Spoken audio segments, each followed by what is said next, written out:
중국형 발사체 누리호가 발사에는 성공했지만 최종적으로 위성체를 본궤도에 올려놓는 데에는 실패했습니다. 첫 발사에서 절반의 성공을 거두면서 세계 7대 우주강국 실현에 한 발짝 다가섰습니다. 이번 누리호 발사의 의미와 또 우주강국 도약을 위한 과제는 무엇인지 짚어보겠습니다. 장영근 한국항공대학교 항공우주기계공학부 교수 함께합니다. 어서 오세요. 네, 안녕하십니까. 네, 11여 년간 순수 독자 기술로 개발한 K로켓 누리호, 어제 우주를 향해 발사가 됐습니다. 먼저 어제 발사의 의미 총평해 주신다면 어떨까요? 네, 아쉽게 실제 제가 예상한 것과 달리 원래 예상하기는 이제 75톤 엔진, 네. 어려운 기술이고요. 그다음에 75톤을 묶은 4개 묶어서 300톤 엔진입니다. 그래서 네.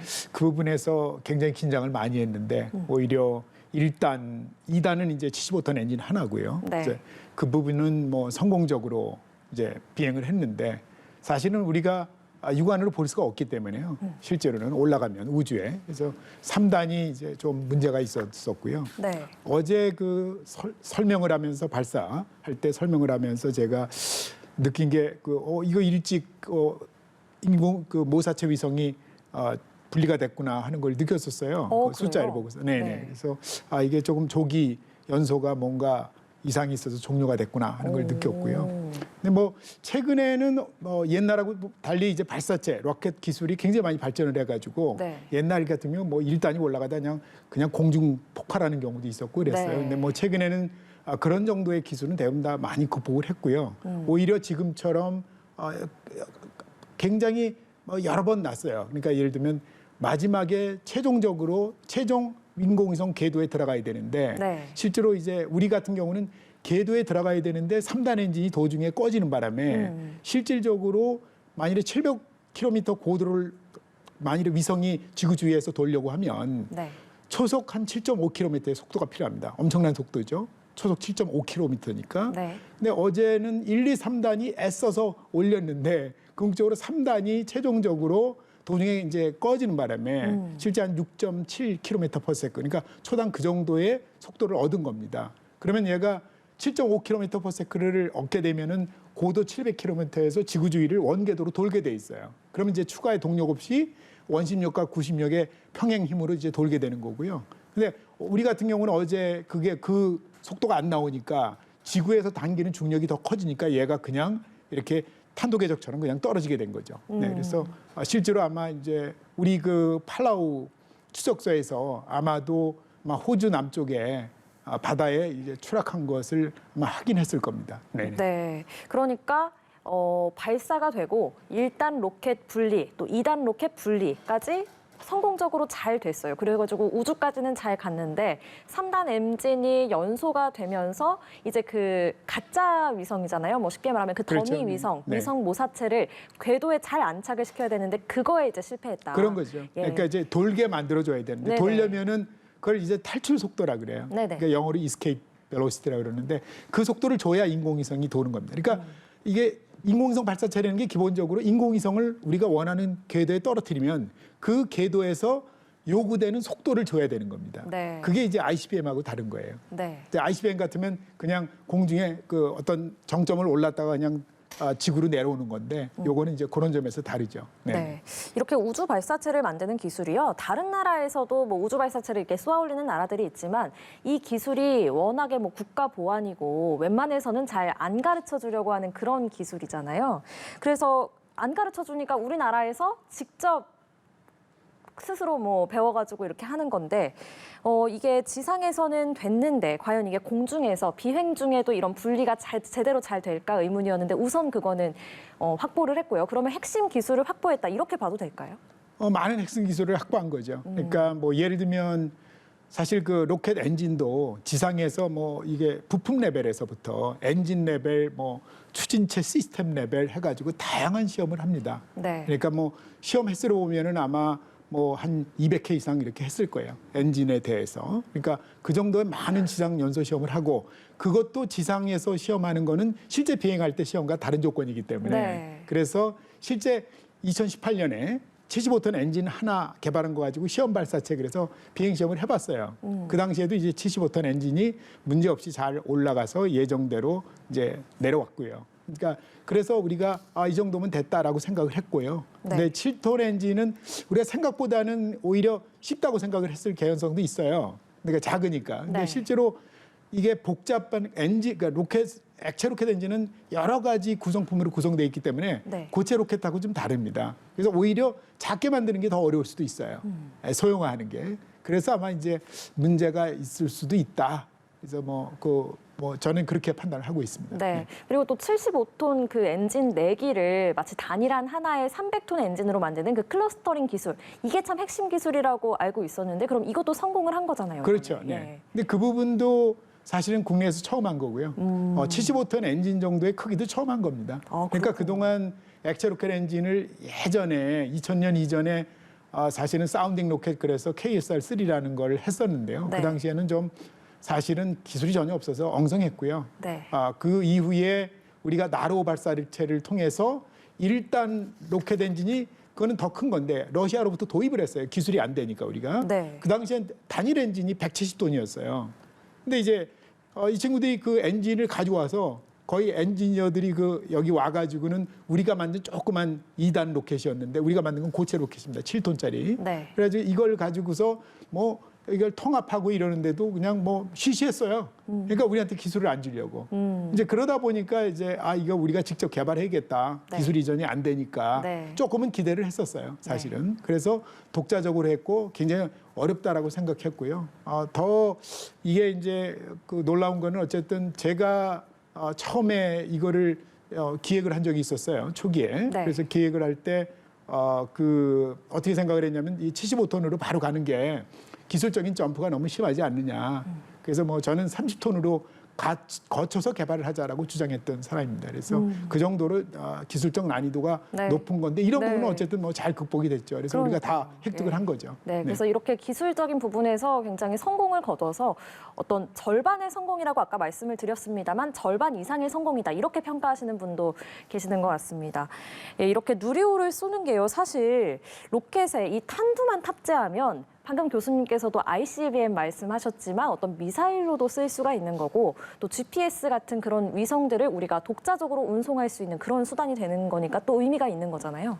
근데 제가 사실은 많은 분들이 우리가 누리호를 발사하면 네. 앞으로 한국형 ICBM을 자동으로 이제 갖는 거 아니냐 이렇게 생각하는데 좀 차이가 있고요. 기본적으로 ICBM과 그 인공위성 발사체, 우주 발사체는 로켓을 사용한다는 것만은 동일해요. 그렇지만은 실질적으로 여러 가지 차이가 있습니다. 아까도 말씀드렸지만은 가장 큰 차이는 인공위성은 그러니까 3단위 또는 2단위 올라가면서 어떤 경우 4단도 있습니다. 이런 로켓이 올라가면서 그 위성이 우리가 목표하는 고도에서 그 궤도에서 계속해서 지구 주위를 돌 수 있도록 자동으로 네. 그런 속도를 제공해줘야 되는 역할을 하는 거고요. 그래서 결국 1단, 2단, 3단이 각각 역할 분담을 하는 겁니다. 네. 1단은 나는 2km/s를 해주고 3단은 3km/s를 해준다. 그러면 4단은 한 4km/s. 왜냐면 그 정도 되면 이제 9가 되잖아요. 왜냐면 실제로 7.5를 얻으려면은 9 정도를 줘야 그 손실이 또 많이 있어요. 그 사이에. 그래서 그런 것들을 다 계산을 해서 우리가 올리는 거고요. 네.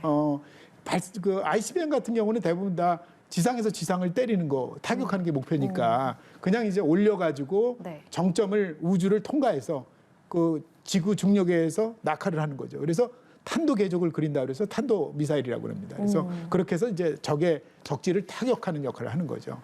그래서 실질적으로 문자 그대로 예를 들면은 페어링 부분에 하나는 그 인공위성을 얹으면 탑재체고 무조건 네네. 저 위성 발사체고 네네. 핵탄두 또는 핵탄두, 재래식 탄두를 넣게 되면 ICBM이다. 그거는 맞지 않는 얘기고요. 네. 좀 차이는 있다. 네. 그렇지만 기술은 공유를 한다라는 거고 그래서 사실 액체 엔진이 이전에는 액체 로켓 기반의 ICBM도 많았어요. 예전에는. 그래서 그것 때문에 상당히 액체 로켓 엔진 또 고체도 마찬가지고 기술 이전은 굉장히 꺼렸는데 네. 사실은 최근에 와서는 대부분 다 액체 로켓 엔진이 뭐냐면은 우리도 그랬지만 연료 산화제를 주입하는데 너무 시간이 걸려요. 그러다 보니까 이미 감시정찰 자산에 의해서 다 들통이 나죠. 그러면 오히려 선제 공격을 받을 수 있으니까 네. 저 군사적 효용성 측면으로 봐서는 고체가 훨씬 낫죠. 그냥 있는 상태에서 그냥 점화만 시키면 그냥 올라가니까.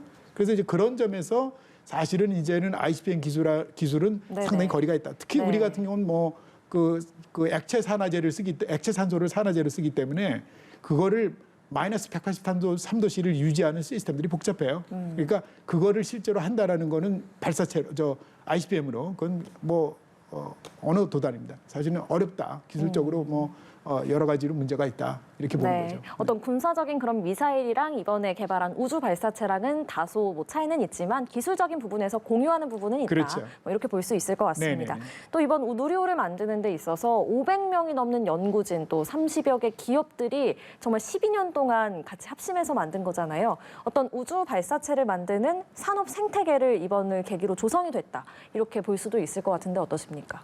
사실은 이제 우리가 산업 생태계를 조성을 하려면 네. 이렇게 일회성으로 해서는 안 되는 거죠. 그러면 예를 들면 얘가 산업적으로 생태계를 조성해서 그걸 상업화해서 먹고 살려면 그 인력들이 지속적인 우주 발사를 해야죠.